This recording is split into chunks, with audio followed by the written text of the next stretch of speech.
Praise the lord. ఈరోజు మీ కొరకు దేవుని వాగ్దానం. ఈ సందేశం మీకు ఆశీర్వాదకరంగా ఉన్నట్లయితే తప్పకుండా ఈ ఛానల్ని సబ్స్క్రైబ్ చేయండి, బెల్ ఐకాన్ ఓకే చేసుకోండి, లైక్ చేయండి, కామెంట్ చేయండి, షేర్ చేయండి.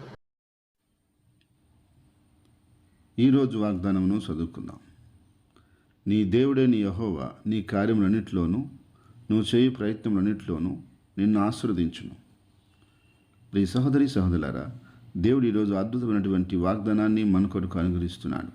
అదేమిటంటే, నీ దేవుడైన యెహోవా నీ కార్యాలన్నిటిలోనూ నువ్వు చేసే ప్రయత్నాలన్నిటిలోనూ నిన్ను ఆశీర్వదిస్తాడు అని. అవును ప్రియ సహోదరి సహోదరులారా, మనం దేవుని మాటిని ఆయన చెప్పినట్టు నడిచినట్లయితే దేవుడు ఖచ్చితంగా మన కార్యాలన్నిటిలో మనల్ని ఆశీర్వదిస్తాడు. నువ్వు ఏ కార్యం చేయటానికి ఆలోచిస్తున్నావో, ఏ కార్యానికి పూనుకుంటున్నావో, ఏ కార్యం జరగవలసి ఉందో ఆ కార్యం విషయంలో దేవుడు నిన్ను ఆశీర్వదించాలనుకుంటున్నాడు. అంతేకాదు, నువ్వు చేస్తున్న ప్రయత్నాలు, నువ్వు ఏ విషయం కొరకు ప్రయత్నం చేస్తున్నావో, ఏ పని కొరకు ప్రయత్నం చేస్తున్నావో, ఏ యొక్క కార్యం కొరకు ప్రయత్నం చేస్తున్నావో, ఎవరి కొరకు ప్రయత్నం చేస్తున్నావో ఆ ప్రయత్నాల్లో దేవుడు నిన్ను ఆశీర్వదిస్తాను అంటున్నాడు.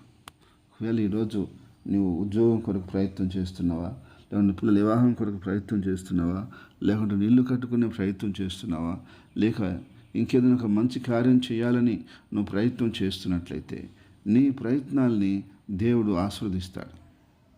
ఈరోజు అనేక మంది వారు ప్రయత్నం చేస్తున్నప్పటికీ వారికి సహాయం రావట్లేదు. వాళ్ళు ప్రయత్నం చేస్తున్నారు కానీ సహాయం పొందలేకపోతున్నారు. నిజంగా నువ్వు ప్రయత్నం చేసి దేవుని సన్నిధిలో నువ్వు బలంగా నడుచుకున్నట్లయితే దేవుడు ఖచ్చితంగా నీ ప్రయత్నాలను ఆశీర్వదిస్తాడు. నీ ప్రయత్నాలు నిష్ఫలం కానే కాదు. అది నీ యొక్క ఏ విషయంలో అయినా, కుటుంబ విషయం కానీ, వివాహ విషయం కానీ, అలాగే ఉద్యోగ విషయం కానీ, వ్యాపార విషయం కానీ, పనుల విషయం కానీ, దేని కొరకు నువ్వు ప్రయత్నిస్తున్నావు ఆ ప్రయత్నాల్లో దేవుడు సహాయం చేస్తాడు. నువ్వు ఏ మేలు పొందాలని, ఏ కార్యం పొందాలని, ఏ యొక్క దీవెన కోసం, ఏ యొక్క బెనిఫిట్ కోసం నువ్వు ప్రయత్నం చేస్తున్నావో ఆ ప్రయత్నాల్లో దేవుడు నీకు తోడుగా ఉండి నీకు సహాయం చేస్తాడు. ఆ రోజుల్లో మహాభక్తులు దేవుని సన్నిధిలో వాళ్ళు విశ్వసించి దేవునికి లోబడి వారు చేసిన కార్యాల్లో, ప్రయత్నాల్లో దేవుడు తోడుగా ఉన్నాడు. దావీదు ఎన్నో ప్రయత్నాలు చేసి ఎన్నో కార్యాలు చేశాడు. దేవుడు తోడున్నాడు కాబట్టి, దేవుడు ఆశీర్వదిస్తూ వచ్చాడు కాబట్టి చేయగలిగాడు. మోషే ఎన్నో కార్యాలు చేయగలిగాడు. కారణం దేవుడు అతనికి తోడుండి ఆశీర్వదిస్తూ ఉన్నాడు కాబట్టి. ఈరోజు మనల్ని కూడా దేవుడు ఆశీర్వదించి దీవిస్తాడు. అయితే దేవుని యొక్క వాక్యాన్ని బట్టి మనము ఆయన మాటిని, ఆయన చిత్తాన్ని జరిగిస్తూ ఆయన కొరకు ముందుకు సాగితే తప్పకుండా సహోదరుడా సహోదరి, నిన్ను, నీ కుటుంబాన్ని, నీ బిడ్డలను, నీ ఉద్యోగాన్ని, నీ వ్యాపారాన్ని, నీ పని బాటలను, నీ ఆరోగ్య విషయాన్ని, నీ కుటుంబ విషయాన్ని, నీ పిల్లల భవిష్యత్తును దేవుడు అన్ని విధాలుగా ఆశీర్వదిస్తాడు. నీ కృపాక్షేమాలతోనూ, సంతోషంతోనూ, కాపుదలతో నింపే దేవుడు మన దేవుడు. ఆయన ఆశీర్వదిస్తూ ఆనందించే దేవుడు. నిన్ను విడనాడేవాడు కాదు. నిన్ను ఏ రోజు కూడా ఆశీర్వదించుకునేవాడు కాదు.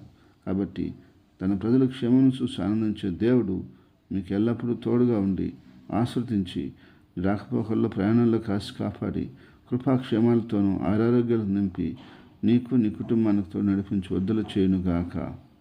ఆమేన్. ప్రార్థన. స్తోత్రం తండ్రి, పరిశుద్ధుడా, నీ స్తోత్రాలు చెల్లిస్తున్నాం నాయన. ఈ దినము నీ ప్రజలను మీరు ఆశీర్వదించి నిరంతర దీవెనతో నింపండి. నీ బలమైన కార్యాలు ప్రతి బిడ్డలో, ప్రతి కుటుంబంలో, ప్రతి ఒక్కరిలో నెరవేర్చమని ప్రార్థిస్తున్నాను. ఎలాంటి ఒడిదుడుకులు, ఎలాంటి ఆటంకాలు లేకుండా నీ ప్రజలకు కావలసిన సంతోషాన్ని, సమాధానాన్ని, ఆశీర్వాదాలని, మేలుల్ని, దీవెల్ని కుమ్మరించమని ప్రార్థిస్తున్నాను. దేవా, నీ బిడ్డలు చేసే పనుల్లోను, ప్రయత్నాల్లోనూ నీ ఆశీర్వాదం కలగచేయమని, నువ్వు ఆశీర్వదించమని ప్రార్థిస్తున్నాను. ఉద్యోగ విషయంలో, వ్యాపార విషయంలో, పనుల విషయంలో, తండ్రి కుటుంబ విషయంలో, ప్రతి విషయంలో బిడ్డలను ఆశీర్వదించండి. ఈరోజు పుట్టినరోజు, వివాహదినం జరుపుకునే బిడ్డలను నిరంతరంగా దీవించి కాపాడండి. ప్రభువా, నీ ప్రజలకు కావాల్సిన సమస్తము మీరు అనుగ్రహించమని, ఏ కొదువులు లేకుండా తీర్చమని, దేవా అన్ని విధాలుగా ఆశీర్వదించమని యేసుక్రీస్తు నామమున ప్రార్థిస్తున్నాను తండ్రి. ఆమేన్.